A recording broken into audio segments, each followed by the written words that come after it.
Bismillahirrahmanirrahim. Adab-adab pergaulan. Adab-adabnya banyak. Di antaranya menampakkan wajah ceria, ramah tamah, mendengarkan pembicaraan teman, bersikap tenang tanpa sombong, dan diam ketika teman bercanda, memaafkan kesalahan, suka menolong, tidak membanggakan kedudukan dan kekayaan, karena hal itu bisa menyebabkan kehinaan dalam pandangan orang banyak. Di antaranya, menyembunyikan rahasia, karena tidak ada harganya orang yang tidak bisa menyembunyikan rahasia. Penyair berkata, "Iza mal mar'u lam Yahfaz. yahfaz salasatan salasatan Salasan.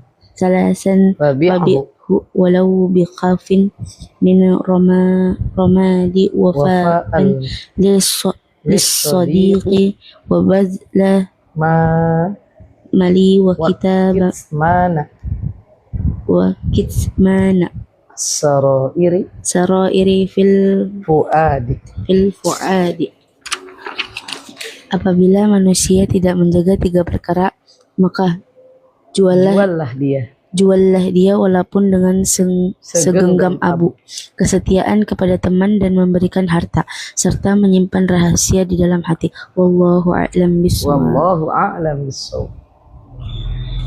Bismillahirrahmanirrahim. Adab-adab dalam pergaulan. Baik pergaulan dia keseharian, di majelis taklim, di sekolah, di masyarakat, di tempat ia bekerja, di tempat ia berdagang, ya. Adab-adab, ada adabnya di dalam bergaul. Gitu. Dan adab ini pasti mendatangkan banyak hikmah untuk kita, banyak kebaikan. Karena adab ini diajarkan dan dicontohkan langsung oleh baginda Rasulullah SAW. Bagaimana kata Rasulullah SAW? Adabani Rabbi fa ahsana ta'dibi. Allah mengajarkan aku etika, mengajarkan aku akhlak. Fa ahsana ta'dibi, maka baiklah adabku. Jadi Rasulullah SAW tawadunya beliau, aku bisa berakhlak, beretika, beradab, gitu ya. Karena memang Allah yang mengajarkanku, memerintahkanku untuk beradab sehingga aku bagus dalam adab, baik dalam akhlak. Allah Subhanahu wa taala ciptakan Rasulullah sallallahu alaihi wasallam berikut dengan indah akhlak beliau. Gitu. Sampai Allah Subhanahu wa taala sampaikan pada Rasulullah sallallahu alaihi wasallam, wa innaka la'ala khuluqin 'azim. Sesungguhnya ada padamu ya Rasulullah akhlak dan budi pekerti yang mulia. Dan Nabi sallallahu alaihi wasallam bersabda, innama bu'istu liutammima makarimal akhlak. Aku tuh diutus oleh Allah untuk menyempurnakan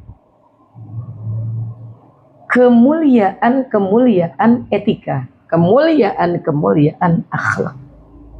Sehingga banyak orang kafir yang tunduk, yang ikut pada agama Islam rahmatan lil alamin itu, yang pertama dikenal oleh banyaknya orang adalah etika adabnya, akhlaknya Rasulullah SAW.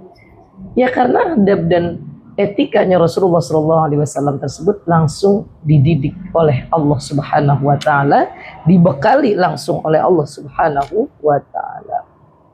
Wa innaka la'ala khuluqin 'adzim. Maka Nabi bilang dengan tawaduknya beliau, adabani Rabbi.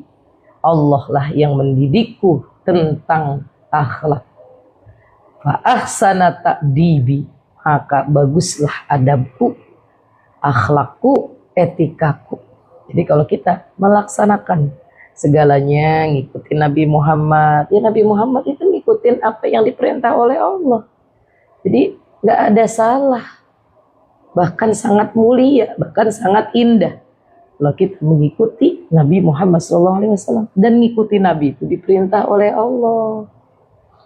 Laqad kana lakum fi Rasulillahi uswatun hasanah. Kenapa kamu harus ikuti Nabi Muhammad? Karena aku ciptakan Nabi SAW itu dengan suri tauladan yang baiknya, buat emang menjadi contoh. Dan Allah berfirman dalam ayat lain, "Wa ma atakumur rasulu fakhudhu." Apa saja yang sudah dikerjakan, dilakukan oleh Nabi, ikutin, ambil. Karena itu memang langsung dari Allah Subhanahu wa taala yang perintahnya tersebut. Wa ma nahakum anhu fantahu. Sebaliknya, yang dilarang sama Nabi, jangankan pengen ngerjain.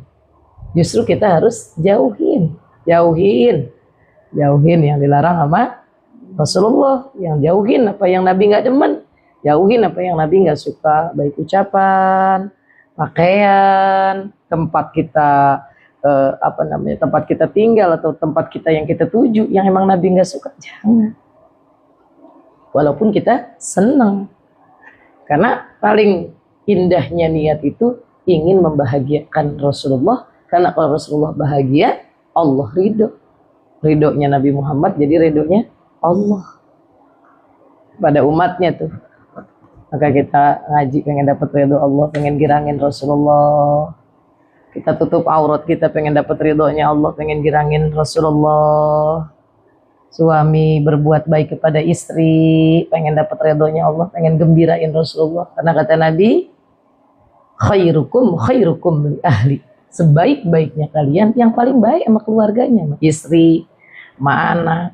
Harus orang lain, jangan dibalik. Mau orang lain baik, sama istri nggak baik, sama anak nggak baik. Nah, kata Nabi salah. Akulah wa anak khairun li ahli. Aku sebaik-baiknya yang paling baik kepada keluargaku. Nabi gimana nggak baik sama umatnya? Baik banget Nabi. Berarti kan apalagi sama keluarganya. Nah, jangan sampai terbalik yang nggak diajarkan sama Nabi. Orang pada sebut dia orang baik, tapi keluarganya bilang ya, mau orang baik sama keluarga enggak. Nah, itu berarti keluar jalur. Udah yang wajib kita baikin, perlakukan dengan baik, baru kepada orang lain. Yang itu juga memang dianjurkan, diajarkan kita oleh Allah dan Rasulnya untuk berbuat baik kepada orang lain, tapi yang diprioritaskan pertama adalah keluarga. Mas saudara, dia punya makanan cukupnya buat keluarga dulu. Dia punya makanan cukup keluarga sama saudara. Dia punya makanan cukup, jangan keluarga, saudara, orang tetangga yang non muslim juga bakalan kebagian. Kasih, gitu ya. Buat keluarga, buat saudara, buat tetangga. Ada yang non muslim juga, kita masih kebagian, bagi, nggak apa-apa. Adabnya banyak dalam bergaul. Di antaranya etika dalam bergaul itu menampakkan wajah ceria. Walaupun kita lagi capek, jangan kelihatan sampai kelihatan lusuh atau kelihatan menyedihkan. Walaupun kita lagi ada yang kita sedihkan, orang nggak tahu, itu adab. Jangan sampai begitu kita datang dengan wajah yang sedih, orang lagi pada ngerujak enak, happy, kita datang, kamu kenapa? Kan gitu ya. Aturan akhirnya perasaan mereka ikut jadi bersedih. Harus ramah, sama orang yang lebih besar kita hormat, sama orang yang lebih kecil, lebih muda kita sayang. Bukan ngelihat bagaimana background dalam kehidupan mereka, tapi kita yang memang harus ramah kepada siapapun. Mendengarkan pembicaraan teman, ya adab nih. Kalau ada orang yang lagi ngomong, jangan dipotong, dengerin dulu, jangan kita balik cerita. Nah, ntar dia udah selesai, baru kita ikut bercerita atau berbicara, bersikap tenang, gitu ya. Kalau umpamanya lagi udah dibagiin makanan, nggak usah kita berebut, sikap tenang. Dalam pembicaraan jangan takut omongan kita ntar keburu direbut orang, tenang aja, tanpa sombong. Apa yang kita bicarakan jangan ngagul. Jangan sombong. Sombong itu adalah perlakuan iblis yang dibenci oleh Allah. Yang berhak sombong cuma Allah. Karena Allah punya segala-galanya. Iblis sombong di surga, nggak mau sujud pada Nabi Adam, dikeluarkan. Dan oleh Allah Subhanahu wa ta'ala akan diabadikan nanti di neraka. Na'udzubillah min dzalik. Dan diam ketika teman kita bercanda. Gitu. Maksudnya, ya jangan melawan, atau namanya juga lagi bercanda. Gitu ya. Apalagi memaafkan kesalahan dalam pergaulan, gak mungkin. Namanya manusia itu kan udah ada stempel al-insan mahallul khoto'i wan nisyan. Manusia itu tempatnya salah dan lupa. Kalau nggak lupa ya salah, kalau nggak salah ya lupa.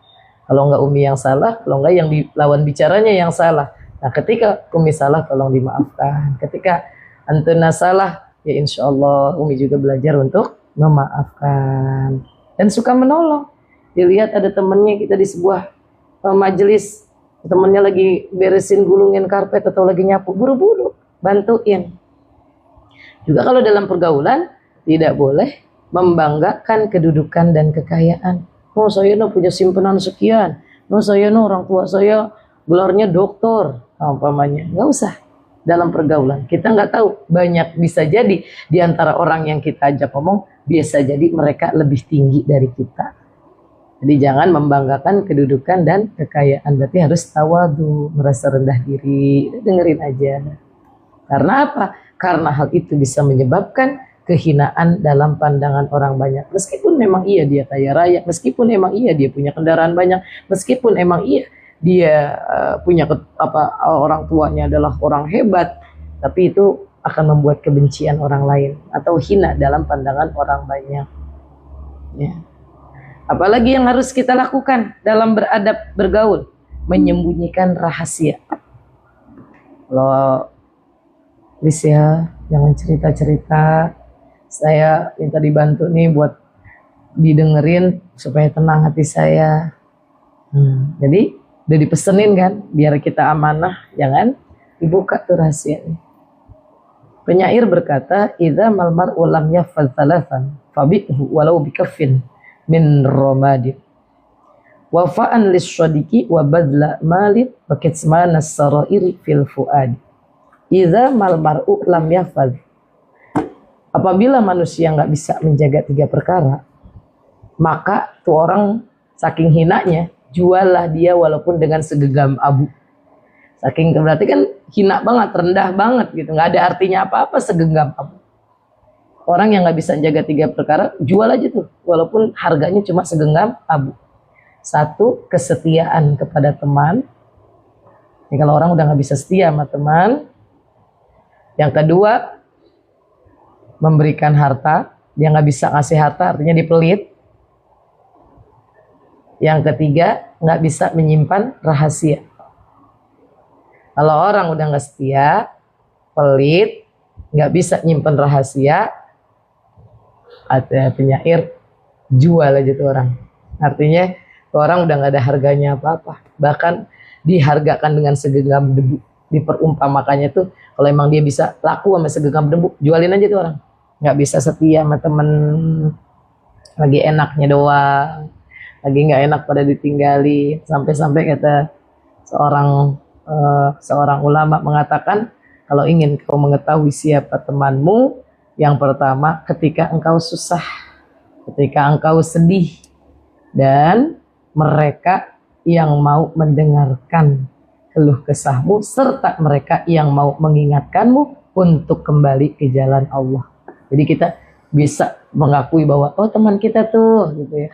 Ya kalau kita susah dia tetap sama kita, sahabat kita tersebut. Terus kemudian juga nggak pelit gitu ya, bisa bantu. Kemudian juga ngingetin kita kalau kita lagi pastinya manusia salah, kita buru-buru diingetin untuk bisa di jalan Allah. Orang yang ngingetin kita, nasihatin kita, dialah orang yang sayang sama kita, dan kamu harus tahu itu teman kamu tuh itu. Bukan lagi kita traktir batagor terus ada 100 orang, itu mah wajar lagi dikasih gitu kan. Bukan kitanya lagi buruk atau orang pada tinggalin, enggak, dia tetap, karena apa? Manusia itu memang ada kalanya dia baik, ada kalanya dia buruk. Justru teman itulah yang akan membawa dia yang tadinya kurang baik menjadi pada sebuah kebaikan dengan mengingatkannya ke jalan yang diridhoi oleh Allah Subhanahu wa taala. Wallahu a'lam bishawab.